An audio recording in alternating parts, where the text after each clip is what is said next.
God morgen fra Sargo i Düsseldorf.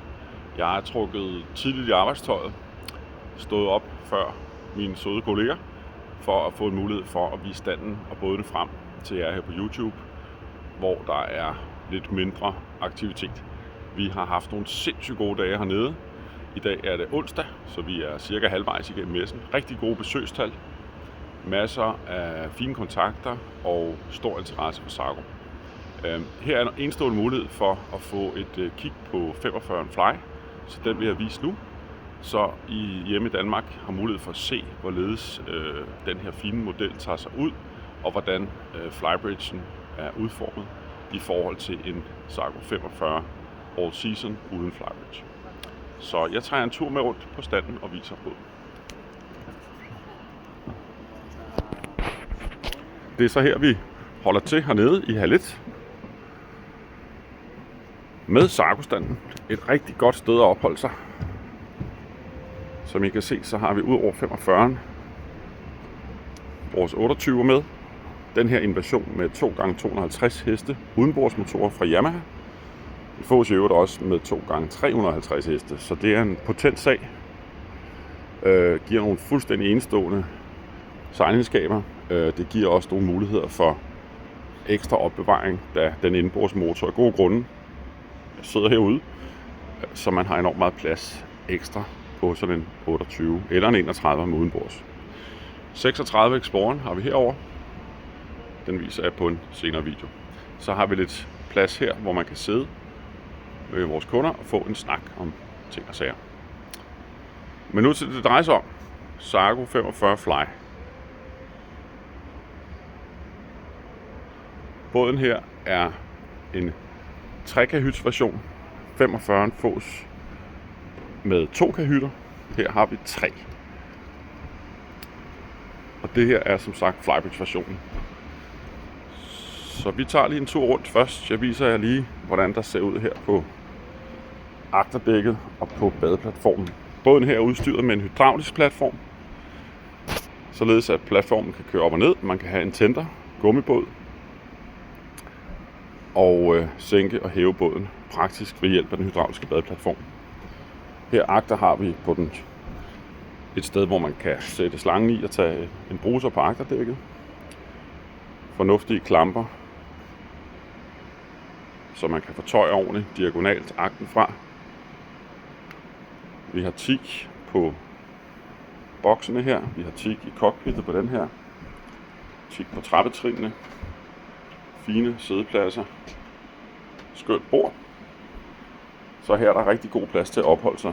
Og det, der er super praktisk også at sige og nævne i den her sammenhæng, det er, i hvert fald min erfaring, når man sejler, tit så står man med alt det her grej og siger, hvor skal vi gøre af det, når nu vi ikke anvender det. Og der er det så, at det her skab åbnes. Det vil sige, alle hønner, bord og bordben kan alt sammen stue sig vejen derinde.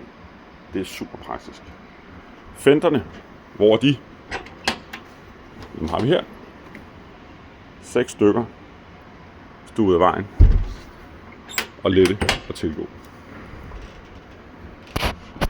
Herover køleboks. Mere opbevaringsplads, og der har vi slangen til bruseren, og her der sidder betjeningspanelet til den hydrauliske badeplatform. Sargo har gjort det smart, som sædvanligt, at være bådejer. En af de ting, jeg værdsætter på 45'eren, er blandt andet, at påfyldning af vand og brændstof foregår i styrbordsside. Vi har påfyldning af brændstof her, og vi har påfyldning af vand lige fremme ved døren i fribordet. Endnu en klampe her. Klassens bredeste sidedæk. Vi har 4,25 meter at gøre godt med, og det betyder, at selv jeg på 1,95 og bredskuldret, som jeg jo er, sagtens bevæger mig super fint og frit og dækket af et niveau hele vejen rundt. Det vil sige, at der er ingen trin, der er ikke noget, man kan snuble over, der er ikke noget, man falder på, og man føler sig simpelthen så tryg og godt tilpas her på sidedækken. Sidedøren. En fantastisk feature hos Sargo, som gør, at når man står og styrer båden, skal lægge til og fra, træde ombord og ligger langskibs, så er det simpelthen bare at træde ind og ud, så let som ingenting. En kæmpe fordel i dagligdagen. Videre frem på fordækket. Her der har vi så en solseng med madrasser. Det er tilvalg, men fungerer rigtig godt. De er oven i købet hævet her i nakken, så man kan ligge og uden at få ondt i nakken. Der er også en pude, man kan stikke ind her, og den er faktisk lavet så smart, så den del af puden, der ligger her, kan vippes op, så man fortsat kan åbne lugen og få lys og luft ned i ejerkahytten her foran. På 45'eren er der også plads til den her fine lille plads foran. Lille og lille. Her sidder der rigeligt 6 personer, faktisk 3 her, en der og en her.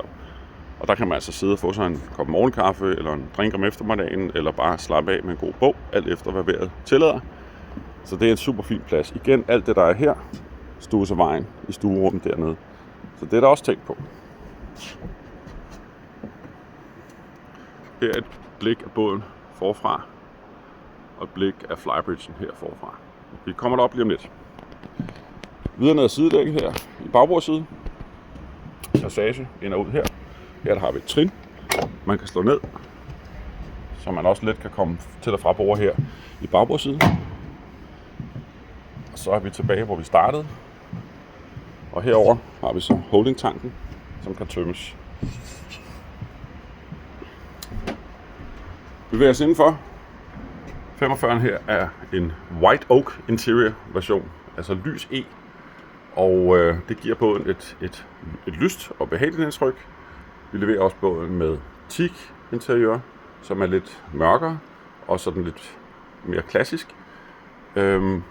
Tekstiler, dørk og alt muligt kan vi gøre anderledes og justere i forhold til præferencer. Fin pantry, galley, koren, mileinduktion, mileovn og en sindssygt dejlig sædeplads her med et bord, der kan hæves og sænkes, som man også kan bruge til et loungeområde, hvis man det. Herover opvaskemaskine.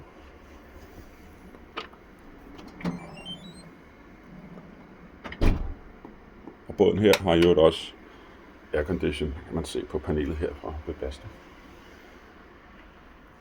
Heroppe i taget gemmer der sig et tv, der slås ned, så man kan sidde her og se lidt fjernsyn, nyheder, hvis man vil det.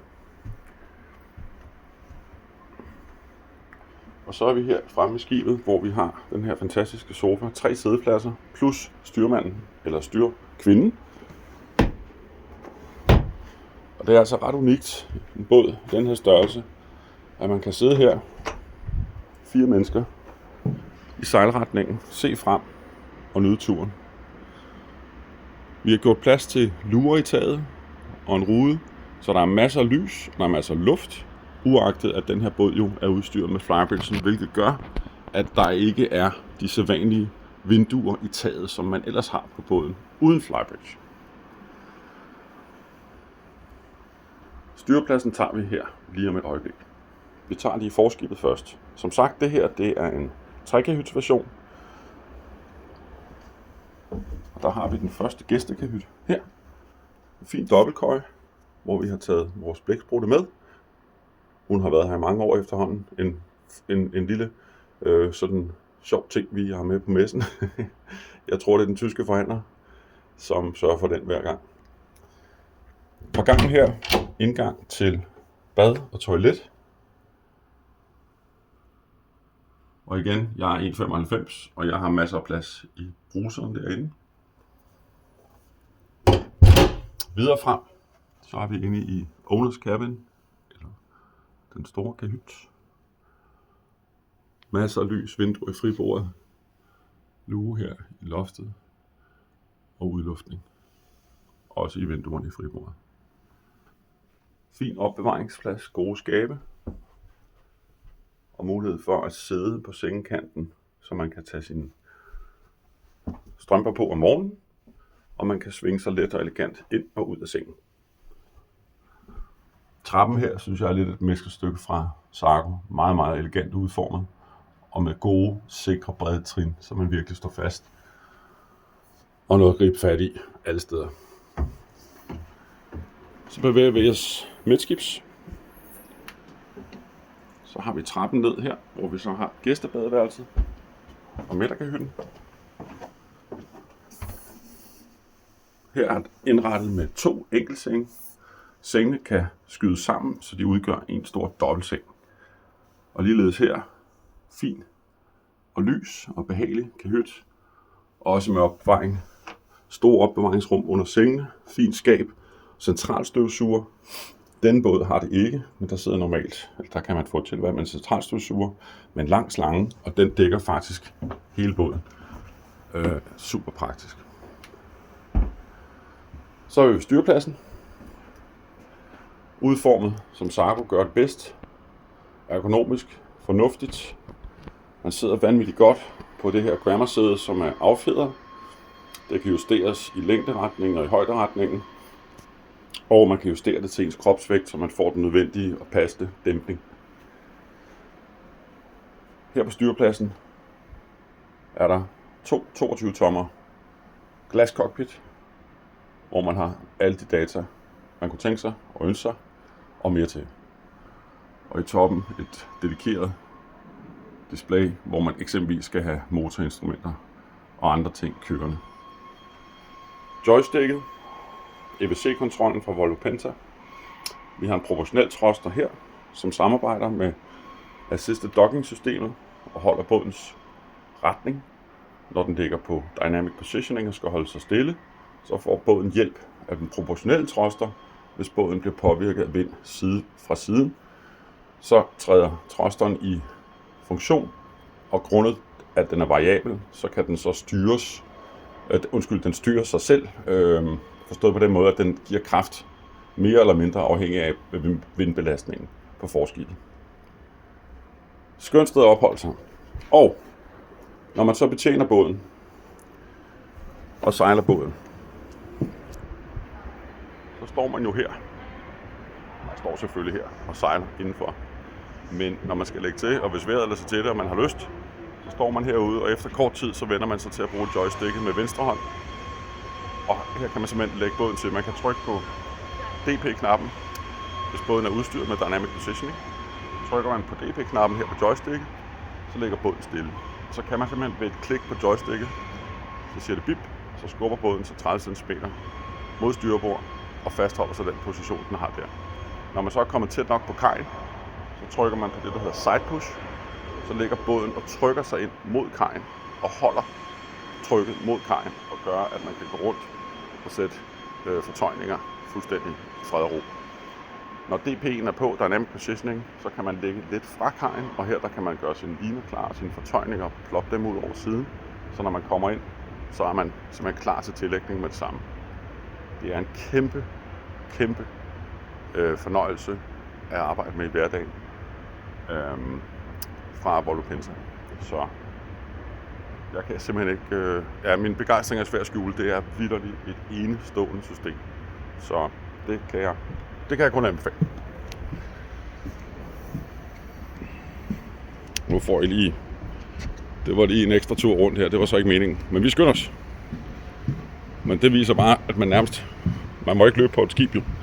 Men det viser, hvor let man kan komme rundt. Nu er vi her på agterdækket igen. Og til det hele drejer sig om. Flybridge. Fin adkomst her. Gode gribe lister alle vegne.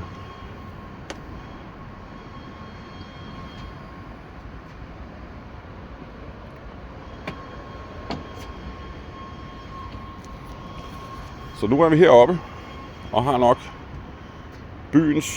Düsseldorf-byens bedste udsigt ud over Halet. Heroppe er der plads til 7 personer. Fantastisk dejlig U-sofa med et vendbart ryglæn her, der kan trækkes tilbage. Igen kan der sidde 1, 2, 3, 4 personer og kigge fremad i sejlretning. Bordet her kører sig op og ned, kan lægge en pude og gøre det til en stor solseng. 2 fine stole. Man kan trække den her op, så der er plads til at stå og styre båden. Vanvittigt fint udsyn heroppe fra selvfølgelig. Solceller på taget. Og her ser man også lurene og vinduet, der gør, at der både kommer lys og luft ned i styrhuset. Ved at bemærke en ismaskine, en køleboks og en vask. Alt, hvad man har brug for til en god dag på vandet. Og heroppe en rigtig fin styreplads igen med EBC-kontrollen, joystick, thrusterkontrol, diverse knapper, funktionstaster og stereoanlæg. Og sædepladsen her igen, der er plads til, at man kan sidde. Igen, jeg er en lang mand. Det virker måske lidt fjollet det her, men jeg synes tit, når folk tester og viser, så glemmer de at sige, hvor lange de er. Men jeg er altså 1,95. Og jeg sidder super godt her og har plads til mine ben. Andre Flybridge-versionsbåde kan af til at være sådan lidt kringlet, hvor man ikke helt ved, hvor man skal sætte benene. Men her er der altså fin plads, så det her sæde kan jo ikke køres længere tilbage. En Bimini er der også blevet plads til. Har vi hernede, gemt af vejen. Og slås op, så man kan få læ for dug og regn og sol. En ting, som jeg sætter kæmpe stor pris på Flybridge-både, det er jo selvfølgelig, at man ikke bliver blæst omkuld, når man sejler. Og det gør det her vindspejl. Den vinkel og den længde, vindspejlet har fået, gør, at den vind, der kommer, bliver presset op og bevæger sig henover og væk, så man kan sidde her faktisk helt i læ. Selvfølgelig kan man mærke noget vind, men det er en utrolig effektiv vinddeflektor. En anden ting, der er tænkt over her, det er, når man står på styrepladsen. Jeg ved ikke, om man fornemmer det, men hvis man kigger i den retning, så kan man faktisk se agterenden af båden. Man kan se badeplatformen herfra fysisk.